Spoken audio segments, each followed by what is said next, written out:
கிறிஸ்துவுக்குள் பிரியமானவர்களே, FIBA radio வழங்கும் ஆராதனை வேளை நிகழ்ச்சிக்கு உங்களை அன்புடன் வரவேற்கிறோம். தேவன் ஆவியாய் இருக்கிறார். அவரை தொழுது கொள்ளுகிறவர்கள் ஆவியோடும் உண்மையோடும் அவரை தொழுது கொள்ள வேண்டும் என்றார். ஆராதனை வேளை நிகழ்ச்சியை நீங்கள் வாரந்தோறும் கேட்டு ஆசீர்வதிக்கப்பட்டு வருகிறீர்கள். நிகழ்ச்சி பற்றிய மேலான கருத்துக்களை கமெண்ட் செக்ஷனில் பதிவிடுங்கள். உங்கள் நண்பர்களுக்கும் இந்நிகழ்ச்சியை அறிமுகம் செய்யுங்கள். ஆராதனை வேளை.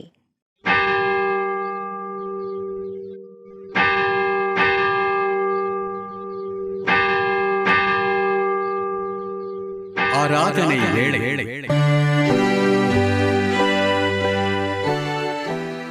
தந்தை மைந்தன் துவியாவின் திருப்பேரிலே ஆமேன்.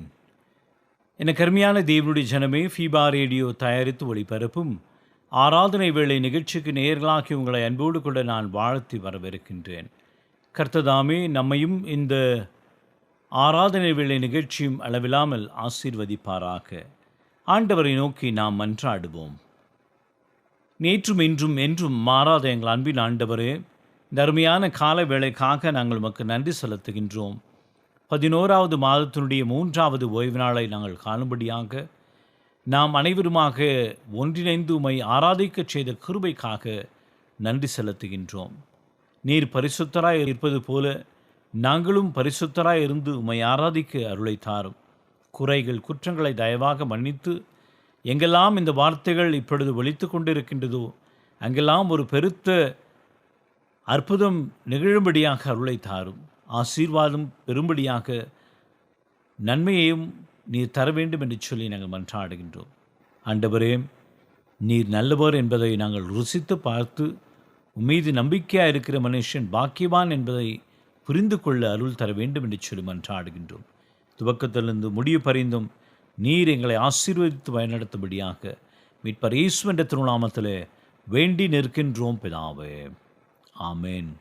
ஆண்டவருடைய நாமத்தை புகழ்ந்து பாட வேண்டுமாக நாம் யாவருமாக ஒன்றுபட்டு கிறிஸ்து சபை பாமலைகளிலே உம்மை துதிக்கிறோம் யாவுக்கும் வல்ல பிதாவே என்ற பாடலை நாம் ஒன்றுபட்டு பாடி ஆண்டவருடைய நாமத்தை மகிமைப்படுத்துவோம்.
சேனைகளின் கர்த்தர் பரிசுத்தர், பரிசுத்தர், பரிசுத்தர். பூமி அனைத்தும் அவருடைய மகிமையால் நிறைந்து இருக்கின்றது. கர்த்தரை கம்பீரமாய் பாடி நம்முடைய இரட்சணைய கன்மலையை சங்கீர்த்தனம் பண்ண கடவோம் வாருங்கள். இது கர்த்தர் உண்டு பண்ணின நாள், இதிலே களி கூர்ந்து மகிழ கடவோம். அமைதியோடு கூட நம்மை நாமே ஆராய்ந்து பார்ப்போம். நாம் செய்த பாவங்கள், குற்றங்கள், தப்பிதங்களை தேவனுடைய சமூகத்திலே நாம் அறிக்கை செய்வோம். நமக்கு பாவம் இல்லை என்போமானால் நம்மை நாமே வஞ்சிக்கலாவோம், சத்தியம் நமக்குள் இராது. நம்முடைய பாவங்களை நாம் அறிக்கையிட்டால் பாவங்களை நமக்கு மன்னித்து எல்லா அநியாயத்தையும் நீக்கி நம்மை சுத்திகரிப்பதற்கு அவர் உண்மையும் நீதியும் உள்ளவராயிருக்கின்றார். தன் பாவங்களை மறைக்கிறவர்கள் வாழ்வடைய மாட்டார்கள், அவைகளை அறிக்கை செய்து விட்டு விடுகிறவர்களோ இரக்கம் பெறுவார்கள். மனம் திரும்புவோம், பரலோக ராஜ்யம் சமீபமாக இருக்கின்றது. பாவத்தை ஆண்டவருடைய சமூகத்திலே அறிக்கை செய்து நாம் பாவ மன்னிப்பின் நிச்சயத்தையும் விசுவாசத்தோடு கூட இப்பொழுது நாம் பெற்றுக்கொள்வோம். சர்வ வல்லமையும் மிகுந்த இரக்கமுள்ள ஆண்டவர் மன்னிப்பையும் பாவ நிவர்த்தியும் நமக்கு தந்தருளி நம்முடைய வாழ்க்கை சீர்படுத்துவதற்கான காலத்தையும் தமது பரிசுத்தாவின் கிருபையும் தேற்றுதலையும் நம் அனைவருக்கும் தந்தருள்வாராக. ஆமேன். ஆண்டவரை துதியுங்கள், ஆண்டவர் நாமம் துதிக்கப்படுவதாக. இந்த நாளுக்குரிய வேத பகுதியை வாசிக்க நாம் கேட்போம். இன்றைய நாளுக்கென்று வாசிக்கும்படியாக தெரிந்து கொள்ளப்பட்ட வேத பாடம் வெளிப்படுத்தின விசேஷம் 2ஆம் அதிகாரம் வசனங்கள் 2 முதல் 4 வரை. வெளிப்படுத்தின விசேஷம் 2ஆம் அதிகாரம் வசனங்கள் 2 முதல் 4 வரை. உன் கிரியைகளையும் உன் பிரயாசத்தையும் உன் பொறுமையையும் நீ பொல்லாதவர்களை சகிக்க கூடாமல் இருக்கிறதையும் அப்போஸ்தலர் அல்லாதவர்கள் தங்களை அப்போஸ்தலர் என்று சொல்லுகிறதை நீ சோதித்து அவர்களை பொய்யர் என்று கண்டறிந்ததையும் நீ சகித்து கொண்டிருக்கிறதையும் பொறுமையாயிருக்கிறதையும் என் நாமத்து நிமித்தம் இளைப்படையாமல் பிரயாசப்பட்டதையும் அறிந்திருக்கிறேன். ஆனாலும் நீ ஆதியில் கொண்டிருந்த அன்பை விட்டுவிட்டாய் என்று உன் பேரில் எனக்கு குறைவுண்டு என்பது. வாசிக்கும்படியாக தெரிந்து கொள்ளப்பட்ட வேத பாடம் வாசித்து முடிந்தாயிற்று. நாம் அனைவருமாக இணைந்து தேவனுடைய நாமத்தை புகழ்ந்து பாடும்படியாக ஞான கீர்த்தனைகளிலே ஸ்தோத்திரம் செய்வனே இரட்சகனை ஸ்தோத்திரம் செய்வனே என்ற பாடலை நாம் இணைந்து பாடுவோம்.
சின்ன குமாரன் முன்னுரை நூற்படியின் நில தோற்று தோத்திரம் செய்வேனே இரட்சகனை தோத்திரம் செய்வேனே. தந்தை பொதிந்தவனை மனோர்களும் வந்தடி பணிபவனை கந்தை பொதிந்தவனை மனோர்களும் வந்தடி பணிபவனை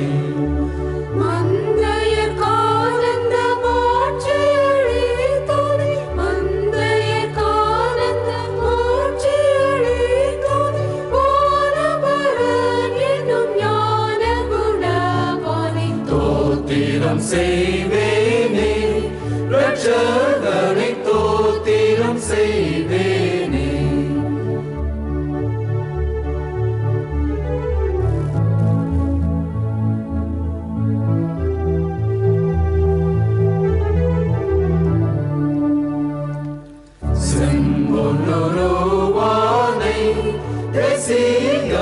தேடும் குருவானை, செம்பொன்னுருவானை,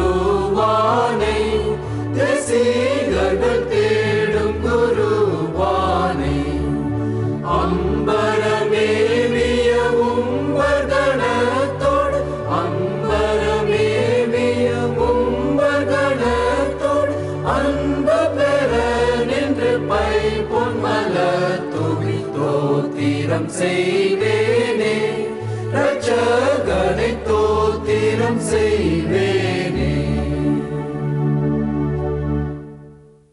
எனக்கு அருமையான தேவனுடைய ஜனமே, இந்த நாளிலுமாக ஆண்டவருடைய செய்தியை நம்மோடு கூட பகிர்ந்து கொள்ளும்படியாக வந்திருப்பவர் பெங்களூர் பகுதியிலே தம்முடைய திருப்பணியை ஆற்றி வருகின்ற அருள் திரு கிறிஸ்டபர் ஐயா அவர்கள்.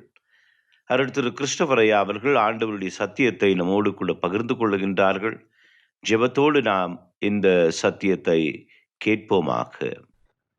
ஆண்டவரும் இரட்சகருமாயிருக்கிற இயேசு கிறிஸ்துவின் பரிசுத்தமுள்ள நாமத்தினாலே உங்கள் ஒவ்வொருவரையும் இந்த ஆராதனை வேளையிலே சந்திப்பதிலே மட்டற்ற மகிழ்ச்சி கொள்கின்றேன். அருள்நாதர் தாமே உங்கள் ஒவ்வொருவரையும் ஆசீர்வதிப்பாராக. கிறிஸ்துவுக்குள் பிரியமார்ந்தவர்களே, இந்த மானிட உலகில் மாதெய்வம் இயேசு கிறிஸ்து உலக இரட்சகராக மானிட ரூபத்தில் இம்மண்ணில் வந்து உதித்தபோது, வாழ்ந்தபோது உன்னத பிதாவின் உத்தம அன்பை மக்களுக்கு புரிய வைக்க உலகத் தகப்பனின் ஓர் அன்பின் மூலம் ஒரு உவமையாக எடுத்து இயம்பினார்.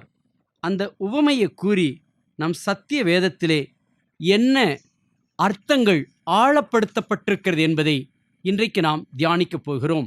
இந்த ஆராதனை வேளையில் நாம் எடுத்துக்கொண்டிருக்கக்கூடிய தலைப்பு என்னவென்றால் ஆதி அன்பு. ஆதி அன்பு.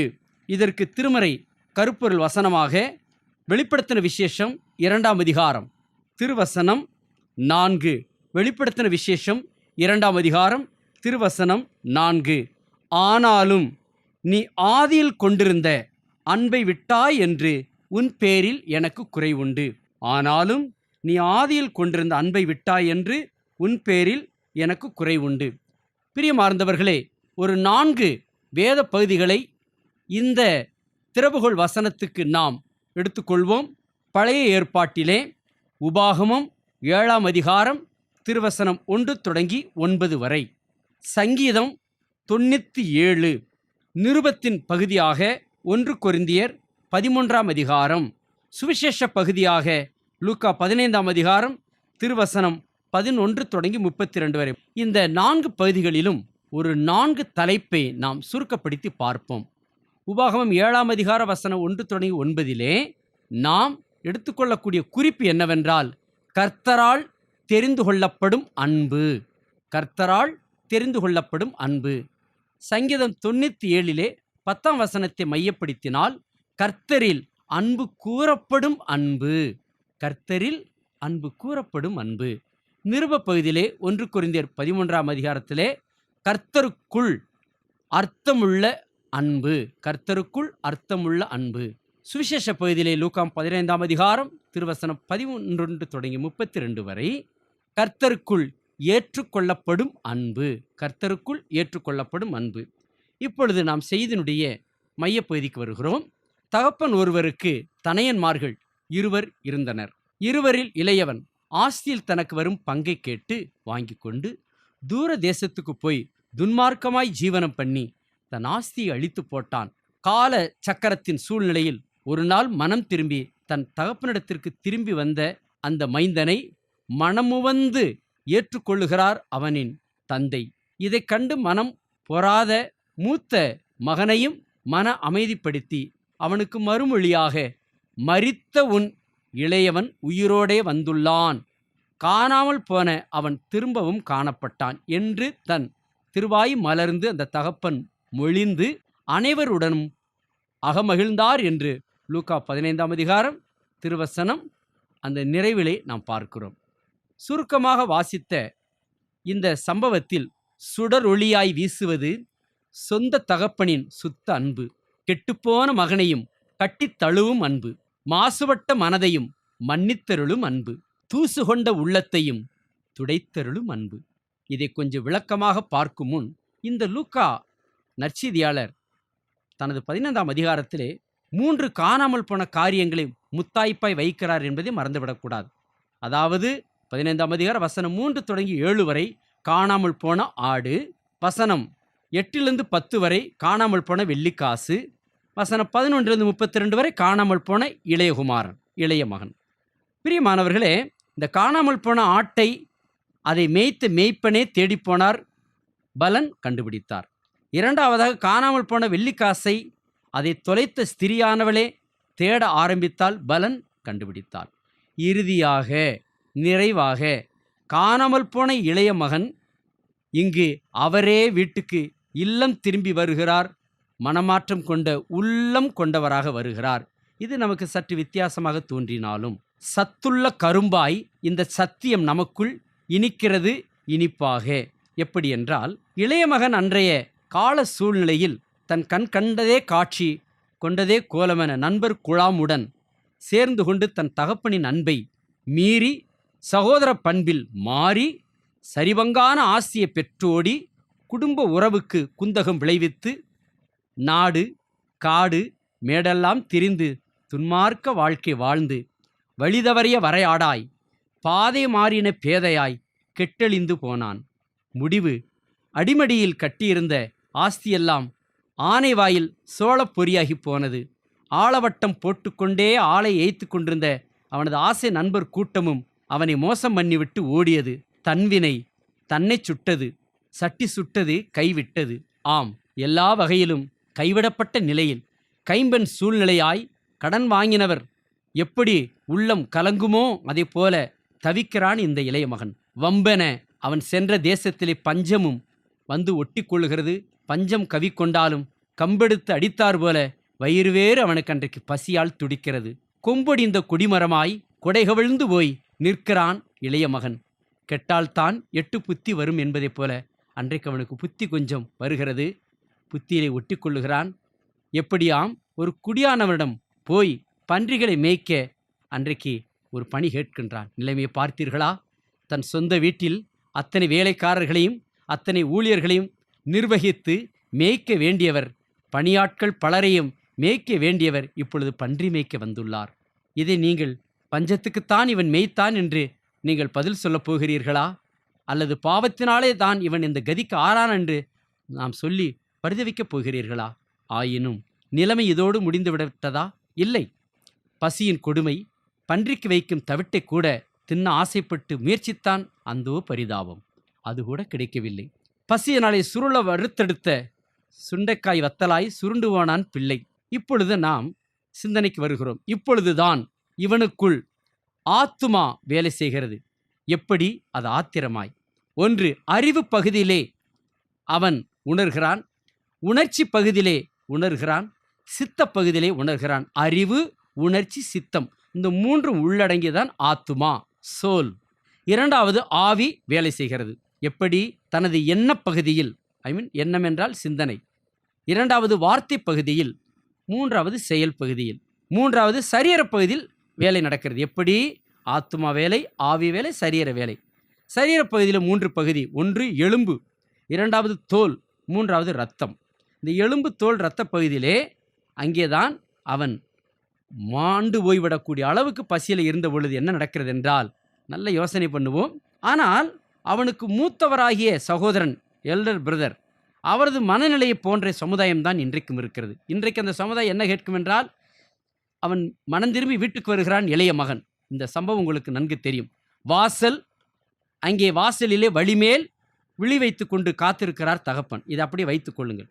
அதற்கு அடுத்து இந்த மூத்தவன் வந்து இளைய மகனுக்கு ஏற்பட்ட அந்த வரவேற்பை, நிகழ்ந்த காரியமெல்லாம் என்ன என்று உங்களுக்கு தெரியும். அவன் என்ன சொன்னான் என்பதை சொல்லி நாம் அந்த நிறைவு பகுதிக்கு வரலாம். எப்படி என்றால், மூத்தவன் போன்ற மனநிலை தான் இன்றைய சமுதாயம். என்ன கேட்கும் என்றால், சகதியில் புரண்டெழுந்து வந்தவனுக்கு சமத்தான வரவேற்பா தகப்பனே? படுபாதகம் செய்து ஓடினவனுக்கு பலமான வாழ்த்தொழியா? சீர்கட்ட பாவிக்கு சிறப்பான சீராட்டா? பார் இகழத் திரிந்தவனுக்கு பந்தாவான பாராட்டா? ஆம் ஆம், மனம் திரும்பினவனுக்குத்தான் மனவிரக்கம், மாபெரும் பரிசுகள். மாமன்னர் இயேசு கிறிஸ்துவும் பாவிகளுக்குத்தானே மகிமையான மேன்மையை இழந்தார். மண்ணிதில் பரிசுத்தமான செங்குருதியையும் சிந்தினார். மகா மதிப்பான உயிரையும் ஈந்தார். உண்மையில் இயேசு கிறிஸ்து என்னும் அந்த வைத்தியர் பிணியாளிகளுக்குத்தானே வந்தாரே தவிர சுகமானவர்களுக்கு அல்ல என்று சொல்லி மத்தேயு நற்செய்தி நூல் 9ஆம் அதிகாரம் திருவசனம் 12. நிறைவாக பிரியமானவர்களே, இந்த உலக தகப்பனின் அன்பை ஒரு வரிசை தொகுப்பில், அதாவது ஒரு உயிரெழுத்து பாங்கில் அந்த ஆ என்ற நடையில் கண்டோம் என்றால், 1 பாவியான மகனை பார்த்த அன்பு, 15ஆம் அதிகாரம் லூக்கா 20ஆம் வசனம், அது அன்பு. 2வது பாவியான மகன் மீது மனதுருகின் அன்பு, 15ஆம் அதிகார வசனம் 20, அது ஆசிப்பு. 3வது பாவியான மகனிடம் ஓடின் அன்பு, 15ஆம் அதிகாரம் லூக்கா 20, அது ஆர்ப்பரிப்பு. 4வது பாவியான மகனின் கழுத்தை கட்டிக்கொண்ட அன்பு, லூக்கா 15:20, அது அரவணைப்பு. 5வது பாவியான மகனை முத்தம் செய்த அன்பு, லூக்கா 15:20, அக்களிப்பு. 6வது பாவியான மகனுக்கு ஆடை ஆபரணம் தரித்த அன்பு, லூக்கா 15:22, அன்பளிப்பு. 7 பாவியான மகனுக்கு பலே விருந்தளித்த அன்பு, லூக்கா 15:22, அதுவும் அன்பளிப்பு அன்பளிப்பு. எப்படியாம் இந்த 7 வார்த்தைகளிலே வாக்கியங்களிலே 1 அன்பு, 2வது ஆசிப்பு, 3வது ஆர்ப்பரிப்பு, 4வது அரவணைப்பு, 5வது அக்களிப்பு, 6வது அன்பளிப்பு, 7வது அன்பளிப்பு அன்பளிப்பு, இரட்டை அன்பளிப்பு. பாருங்கள், பாவிகளை ஏற்றுக்கொள்ளும் பரமபிதாவின் பரிசுத்தமான அன்புக்கு மேற்கண்ட சம்பவம் ஒரு பவ்யமான எடுத்துக்காட்டுதான். ஏனென்றால் இந்த உலகிலே யாரையுமே தள்ளாதது தேவ அன்பு. என்னிடத்தில் வருகிறவனே நான் புறம்பே தள்ளமாட்டேன் என்கிறார் இயேசு கிறிஸ்து, யோவான் 6:37 என்பதனை அன்பின் நற்செய்தியாளர் அப்போஸ்தலர் யோவான் ஐயா அகிலம் முழுமைக்கும் முரசு கொட்டி முழங்குகிறார். ஆக பிரியமானவர்களே, நாம் எடுத்துக்கொண்ட திறவுகோல் வசனம் வெளிப்படுத்தின விசேஷம் 2:4, ஆனாலும் நீ ஆதியிலே கொண்டிருந்த அன்பை விட்டாய் என்று உன் பேரில் எனக்கு குறை உண்டு. நிறையை கண்ட கர்த்தர் 7 திருச்சபைகளிலே, எபேசு திருச்சபையிலே குறைவையும் காண்கிறார். இப்பொழுது நீங்களும் நானும் நம்மை நாமே உயிர்த்துணர்ந்து பாராட்டுகின்ற, பார்க்கிற, சீர்தூக்கி பார்க்கிற வேளை இது. ஒரு வேளை இந்த வருஷத்தினுடைய நிறைவிலே வந்திருக்கிறோம். அருமையான பரிசுத்த ஓய்வு நாள் ஆராதனையில் அமர்ந்திருக்கிறோம். நம்மை நாமே ஆராய்ந்து பார்ப்போமா? இந்த வருஷத்தின் ஆரம்பத்திலே கொண்டிருந்த ஆதி அன்பை நாம் எந்த அளவுக்கு இழந்து போயிருக்கிறோம். ஆண்டவர் மீது அன்பு வைத்திருக்கிறோம் என்று சொல்லுகிற நீங்களும் நானும் நமக்கு உயிரோடு கொடுக்கப்பட்ட பெற்றோர் மீது அந்த அன்பை நாம் ஆதியிலே வைத்த வண்ணமாய் வைத்திருக்கிறோமா? நம்மை ஈண்டெடுத்த தாயை பாருங்கள். எத்தனை பேர் இன்றைக்கு பெற்றோரை ஆதியிலே வைத்த அன்பிலே வைத்திருக்கிறார்கள்? வயதான தாய் தகப்பனை மதிப்பதில்லை, அவர்கள் வார்த்தையை கேட்பதில்லை. காலச்சக்கர ஓடுகிற ஓட்டத்திலே கண் கண்டதே காட்சி கொண்டதே கோலமென மனம் போன போக்கிலே ஓடுகின்ற இளைஞர் சமுதாயத்தை என்னென்று சொல்வோம்? வாலிபர் சமுதாயத்தை என்னென்று சொல்வோம்? படிப்பு பெரிதல்ல, பட்டங்கள் பெரிதல்ல, பந்தா பெரிதல்ல, பகுமானம் பெரிதல்ல, பல்லாயிரம் பல லட்சம் சம்பளம் பெரிதல்ல. வீட்டில் இருக்கக்கூடிய தாய் தகப்பனை நேசிக்க வேண்டும். ஆதியில கொண்டிருந்த அன்பிலே அந்த தாய் தகப்பன்மார்கள் யார் தெரியுமா? அவர்கள் மெழுகுவர்த்திகள். நீங்களும் நானும் சக்கரவர்த்திகள். தயவு செய்து இந்த ஆராதனை வேளையிலே, ஆண்டவரே, என்னை பெற்றெடுத்த அம்மா அப்பாவுக்கு நான் சரியான அன்பை நான் செலுத்தவில்லை என்றால், ஆண்டவரே, உம்மிடத்தில் எப்படி நான் அன்பு கூறுவேன்? கண்ணால் காண்கிற சகோதரனிடத்தில் அன்பு கூறாதவன் காணாத கடவுளிடத்தில் எப்படி அன்பு கூற முடியும்? இப்பொழுதே ஒப்புரவாகி அந்த தாய் தகப்பனிடத்தில் போய், அம்மா சாப்பிட்டீங்களா? அம்மா, அப்பா சாப்பிட்டீங்களாப்பா? ஏப்பா ஒரு மாதிரி இருக்கிறீங்க? ஏன் உங்கள் முகம் வாடி இருக்குது? நல்ல உடுப்பு உங்களுக்கு எடுத்துறேப்பா என்று சொல்லி ஒரு வார்த்தை சொன்னோம் என்றால் அவர்கள் நெஞ்சிலே பால் வார்த்ததை போல இருக்கும். ஐயா, 1000 பிரசங்கங்களை கேட்டுவிட்டோம், லட்சக்கணக்கான சமூக வலைதளங்களிலே சத்திய வார்த்தைகளை படித்து விட்டோம். படிப்பது வெறிதல்ல, கேட்பது வெறிதல்ல. ஆனால் வாழ்க்கை நடைமுறையிலே பெற்ற தாயிடத்தில் அன்பு கூற வேண்டும். தன் உடன் பிறப்புகளிலே தங்கச்சிமார்கள், தம்பிமார்கள், அண்ணன்மார்கள், இனி ஒரு முறை பிறக்க போகிறோமா? எத்தனை பேர் இன்னைக்கு அண்ணன் விட்டு மனஸ்தாபமாக இருக்காங்க தெரியுமா? எத்தனை பேர் அக்கா தங்கச்சிட்டு மனஸ்தாபமாக இருக்குன்னு தெரியுமா? இனி நம்ம தாய் வயிற்றில் போய் நம்ம பிறக்க முடியாது. தொப்புள் கொடி அருந்து விட்டது. இனி மறுபடியும் பாய் அந்த அருந்ததிலை ஒட்ட வைக்க முடியுமா? எத்தனை முறை கண்ணாடி விழுந்து விட்டாலும் கூட அது விரிசல் தான். ஆனால் நமக்கு முன்னாடி கூட குடும்ப உறவிலே, பந்தங்களிலே, சொந்தங்களிலே, உறவுகளிலே சுற்றம் சூழ ஏதாயிலும் விருந்து போயிருப்போம் என்றால் நாம் அந்த விரிசலை சரி செய்து கொள்வோம். ஜெபம் செய்வோம். அன்புள்ள ஆண்டவரே, பேரன்பாளரே, அன்பிலே குறைந்து போன எங்களை மறுபடியும் அன்பாய் நேசிக்க வந்த மாபெரும் அன்பாளரே, நன்றியோடு துதிக்கிறோம். எங்களை ஈண்டெடுத்த பெற்றோரிடத்தில் நாங்கள் மனஸ்தாபமாய் இருக்கிறோம். அவரிடத்திலே ஆண்டவரே ஆசீர்வாதங்களை வாங்குவதற்கு பதிலாக ஆண்டவரே அதற்கு எதிர்வினைவான வார்த்தைகளை வாங்கியிருக்கிறோம். காரணம் எங்களது கீழ்ப்படியாமை, முரட்டாட்டம், மதிக்க தவறிவிட்டோம். இந்த நாளிலும் கூட ஆண்டவரே தாயையும் தாயின் அன்பையும் சேர்த்து தகப்பனின் அன்புக்குள்ளே இரட்டை அன்பாக பார்க்கிறோம். நாங்கள் இந்த 10 மாதங்களிலே தவறி போயிருக்கிறோம். ஜெபம் குறைவு, விசுவாச குறைவு, வேத வாசிப்பு குறைவு, உடன்பிறத்தினுடைய அன்பு காட்டக்கூடிய குறைவு, அலுவலக காரியங்களிலே குறைவு, எங்கள் தொழிலே குறைவு, எங்கள் தனிப்பட்ட ஜீவியத்திலே குறைவு, பரிசுத்த குறைவு, ஆதி அன்பு குறைவு. எங்களை மன்னியும் மன்னியும் மன்னியும் மன்னியும் என்று சொல்லி தரை மட்டும் தாழ்த்தி அர்ப்பணிக்கிறோம் சுவாமி. ஆண்டவரே, இந்த வருஷ நிறைவுக்குள்ளே எங்கெல்லாம் குற்றமும் குறைவும் பாவமும் எங்கள் வாழ்க்கையில் வந்திருக்கிறதோ, எங்கள் தனிப்பட்ட வாழ்க்கை, குடும்ப வாழ்க்கை, திருச்சபை வாழ்க்கை, சமூக வாழ்க்கை, சமுதாய வாழ்க்கை, தேசிய வாழ்க்கை, உலகளாவிய வாழ்க்கை என்று சொல்லி குறைகளின் குற்றங்களை உணர்த்தி பார்க்க எங்களுக்கு இந்த திருமறை பகுதி முன்னே வந்து படமாய் அல்ல பாடமாய் காட்டியிருக்கிறீர். எங்களை மன்னியும் என்று சொல்லி தரை மட்டும் தாழ்த்தி அர்ப்பணித்து ஜெபம் செய்கின்றோம். எங்கள் தூய பிதாவே, ஆமேன்.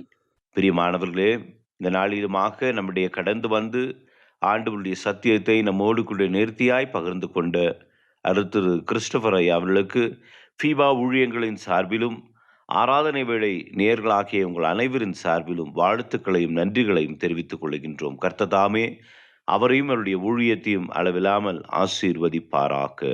பிரியமானவர்களே, இந்த நாளிலுமாக நம்முடைய கடந்து வந்து ஆண்டவருடைய சத்தியத்தை நம்மோடு கூட நேர்த்தியாய் பகிர்ந்து கொண்ட திரு கிறிஸ்டபர் ஐயா அவர்களுக்கு ஃபீபா ஊழியங்களின் சார்பிலும் ஆராதனை வேளை நேயர்களாகிய உங்கள் அனைவரின் சார்பிலும் வாழ்த்துக்களையும் நன்றிகளையும் தெரிவித்துக் கொள்கின்றோம். கர்த்ததாமே அவரையும் அவருடைய ஊழியத்தையும் அளவில்லாமல் ஆசீர்வதிப்பாராக. நாம் யாவரும் இணைந்து நம்முடைய விசுவாசத்தை அப்போஸ்தலர் விசுவாச பிரமாணத்தின் வாயிலாக அறிக்கை செய்து அதை நாம் உறுதி செய்வோமாக. வானத்தையும் பூமியையும் படைத்த சர்வ வல்லமையுள்ள பிதாவாகிய தேவனை விசுவாசிக்கிறேன்.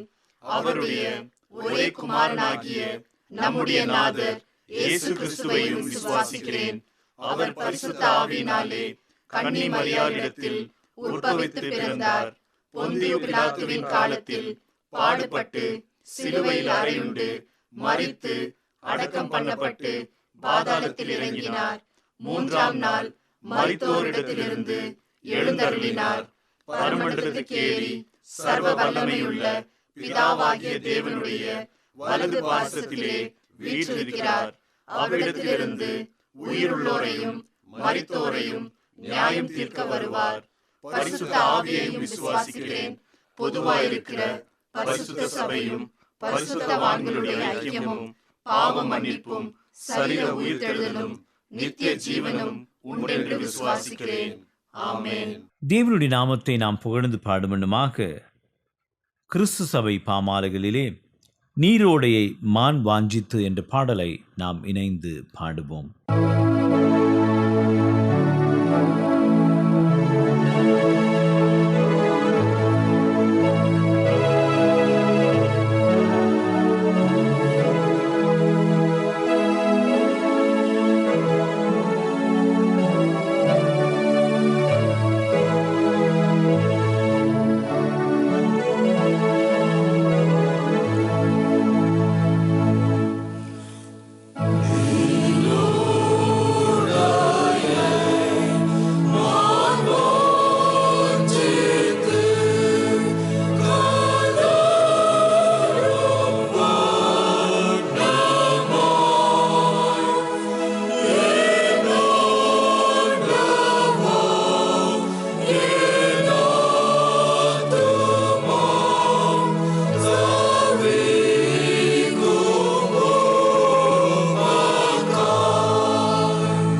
இந்த வாரத்திற்குரிய வாக்குத்தத்த வசனத்தை விசுவாசத்தோடு கூட இப்பொழுது நாம் பெற்றுக்கொள்வோம். எரேமியா 31 அதிகாரம் 14 வசனம். என் ஜனங்கள் நான் அளிக்கும் நன்மையினால் திருப்தி ஆவார்கள். ஆண்டவரை நோக்கி நாம் பிரார்த்தனை செய்வோம். எங்களை அதிகமாய் நேசிக்கிற எங்கள் அன்பின் ஆண்டவரே, அருமையான காலை வேளைக்காக நாங்கள் உமக்கு நன்றிகளை சொல்கின்றோம்.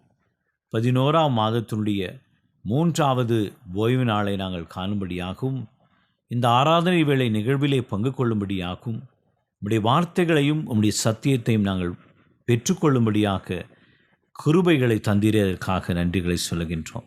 ஆமாண்டவரே, உம்முடைய வார்த்தைகள் எல்லாம் ஜீவன் உள்ளது. அந்த ஜீவனுள்ள வார்த்தைகளை நாங்கள் கேட்கின்ற ஸ்லாக்கியத்தை எங்களுக்கு தந்திரே, அதற்காக நன்றிகளை சொல்கின்றோம். இந்த வார்த்தைகள் எங்கெல்லாம் இப்பொழுது ஒலித்து கொண்டு இருக்கின்றதோ அங்கெல்லாம் நீர் இருப்பதற்காக நன்றி செலுத்துகின்றோம். உம்முடைய கண்களும் உம்முடைய செவிகளும் உமது பிள்ளைகளுடைய தேவைகளை கேட்டுக்கொண்டிருப்பதற்காக நன்றிகளை சொல்லுகின்றோம்.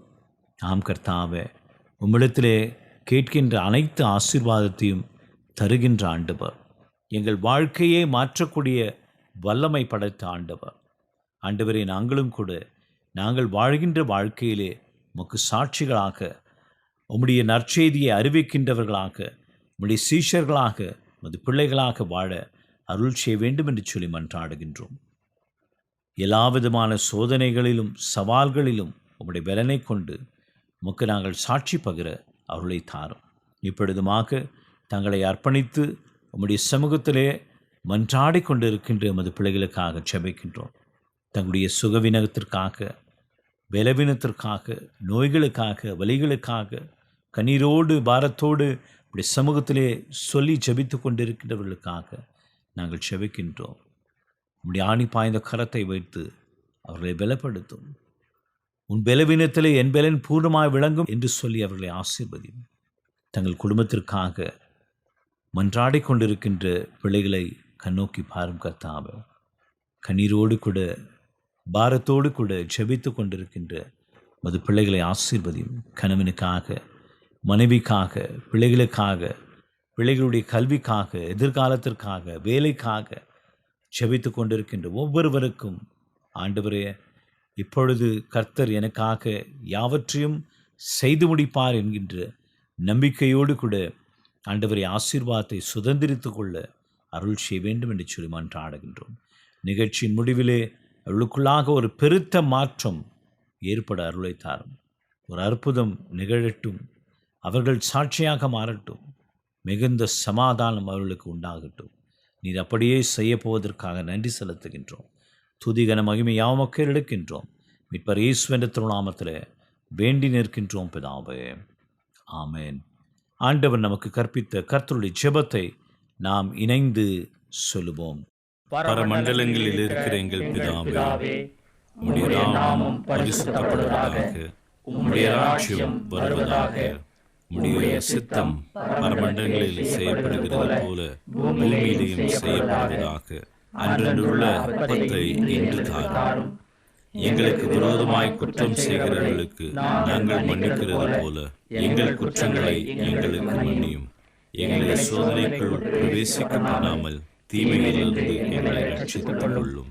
ராஜ்யமும் வல்லமையும் மகிமையும் என்றென்றைக்கும் உடையவைகளே. ஆமென். ஆண்டவரின் ஆசீர்வாதத்தை விசுவாசத்தோடு கொண்டு நாம் பெற்றுக்கொள்வோம். திரியேகராம் தந்தை மாய்ந்தன் தூயாவின் அன்பு கிருபை, சமாதானம், ஆசீர்வாதம் நம்மோடும் நாம் கேட்ட அனைத்து நன்மைகளோடும் பிற இருக்கின்ற ஆசீர்வாதத்தோடும் இன்றும் என்றும் சதா காலங்களிலும் தங்கி நிலைத்து இருப்பதாக. ஆமென்.